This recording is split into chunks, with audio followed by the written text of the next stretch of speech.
Блядь, нихуя. Ебать! Я сняла его, пиздец!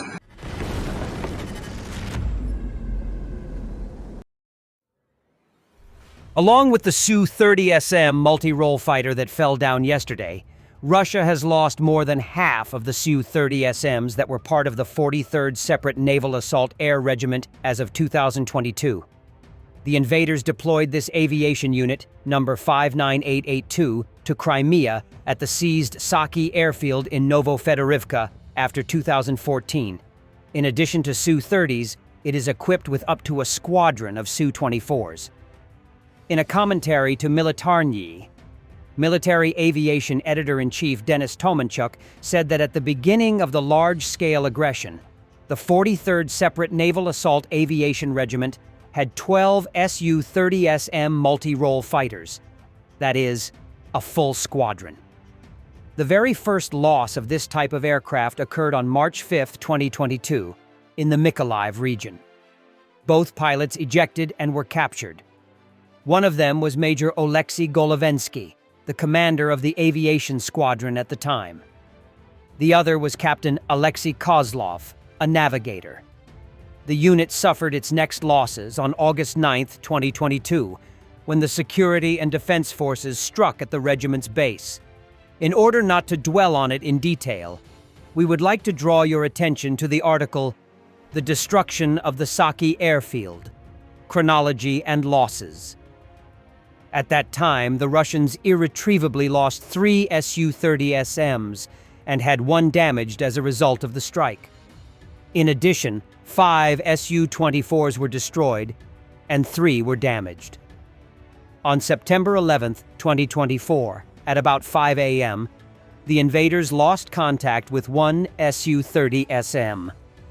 Later, it became known that the Russian multi-purpose fighter jet with man-portable air defense systems was shot down by soldiers of a special unit of the Defense Intelligence of Ukraine.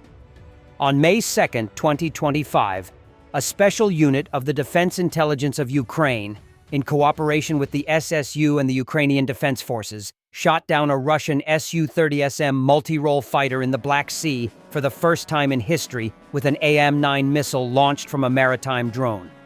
Thus, the Su-30SM from the 43rd Air Regiment of the Black Sea Fleet that went down today became the 7th aircraft of this type lost in the unit. Along with the strike on August 9, 2022, and the UJ-26 Bober long-range drone that struck on July 1, 2025, 2 more were damaged at the Saki airfield in addition to the 7 irretrievably lost ones. The General Staff says the situation on the Dobropilya axis is stabilizing.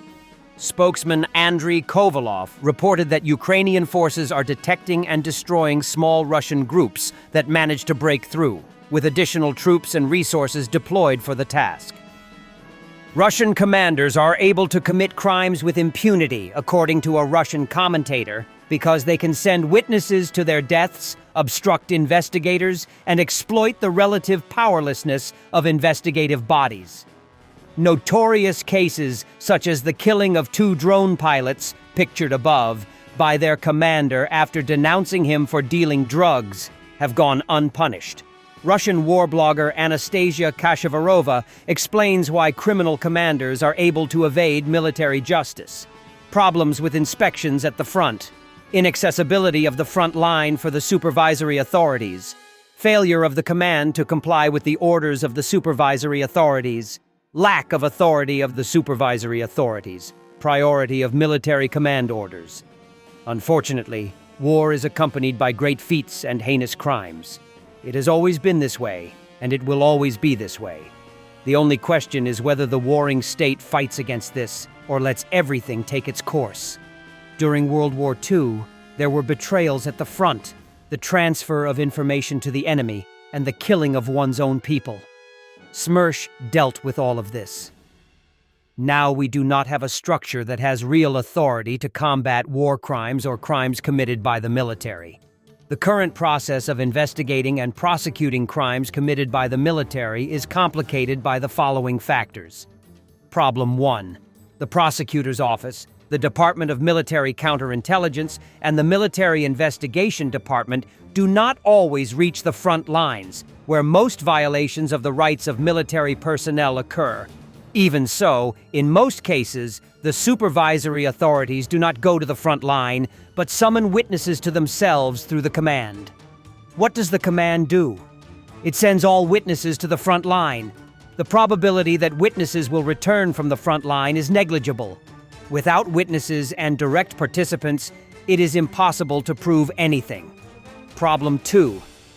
On the orders of the commander of a soldier who went AWOL because of crimes committed against him, he is being taken back to his unit, away from the Military Investigation Department and the prosecutor's office. Investigators and prosecutors can do nothing.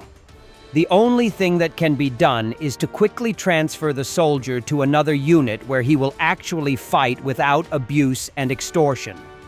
Problem 3. The military very often does not hand over those who have committed a crime. For example, this was the case in the Koronevsky district of the Kursk region, when some soldiers were caught on camera looting. Prosecutors arrived, but they were not handed over, as there was no one else to fight, and no one would remove them from the front line. There have also been cases where non-military personnel took up arms and refused to hand over soldiers to investigators. Problem 4. Supervisory bodies have no real authority and are deprived of any independence. Their instructions are often not followed. Moreover, those who turn to the military police or the prosecutor's office for protection are beaten up by the sabotaging command. And the employees attached to a particular unit are sometimes involved and cover up for those who violate the charter and the law. What is needed here is an analog of SMERSH. There is no need to invent anything. Everything has already been invented before us. A serious, separate structure with real powers will quickly restore order in the army. This will restore justice and increase the desire to fight, so that soldiers will understand what they are fighting for and why they are going to die. As it stands, there is a lack of discipline and justice on the front lines. The law has been lost there. No one lives by the rules. And moral decay is taking place in the ranks of the Russian armed forces, all of which leads to a decline in morale. And no amount of money will make people really fight for their country if there is no justice and a greater likelihood of dying at the hands of their own side than at the hands of the enemy. Restoring order in the army is the top priority.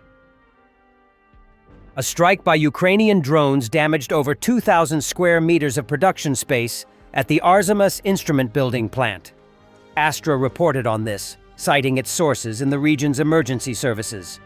The facility specializes in manufacturing components for aviation and space industries. It is located in Arzamas, in Russia's Nizhny Novgorod region.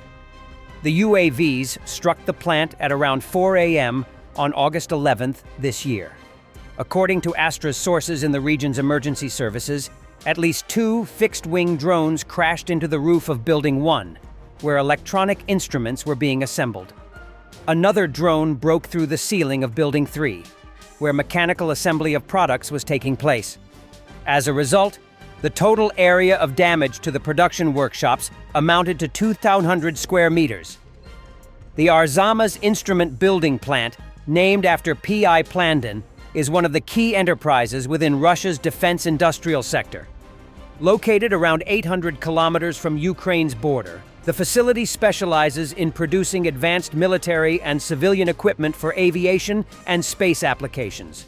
Today, the plant operates under the umbrella of 2 major Russian defense holdings, Almaz-Antey and the Tactical Missiles Corporation, highlighting its strategic role in the development and manufacturing of missile components. Among its military products are gyroscopic instruments, control systems, onboard computers, steering drives, and integrated testing and diagnostic systems. Notably, the plant produces critical components for Russian missiles, including K-051M systems for Kh-32 missiles, BDG-1M damping gyroscope units for Kh-101 missiles, BREM-3 electric steering units, and ASL-1 automatic termination systems for Kh-59 missiles. As of now, The Arzama's instrument building plant is subject to international sanctions from the United States, Canada, Switzerland, the European Union, the United Kingdom, Australia, New Zealand, Japan, and Ukraine. Drones struck the base of the 122nd Separate Guards Motor Rifle Gorlovka Brigade of the Russian Army in temporarily occupied Yenakieve, the Donetsk region.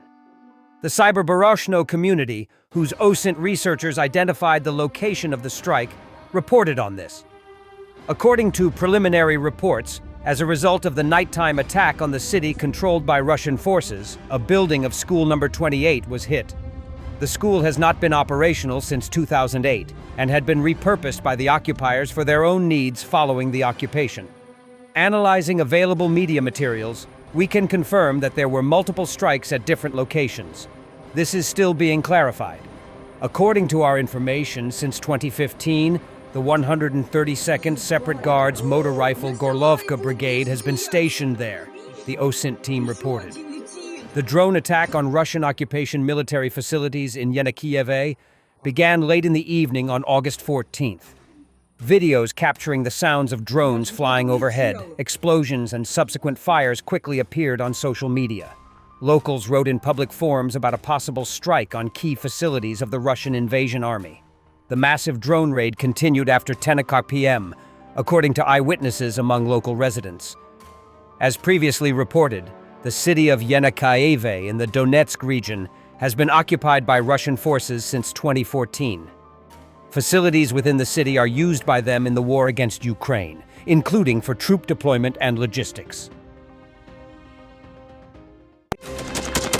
Thanks for watching, and don't forget to subscribe. Also, if you want to support Warthog Defense, please become our member and get early access to new videos, exclusive members-only videos, and become administrator in comment section. The membership link is in the description. Every day. We had a guy last week, it's 6 rescues in 6 days. You know, he's doing the job every day.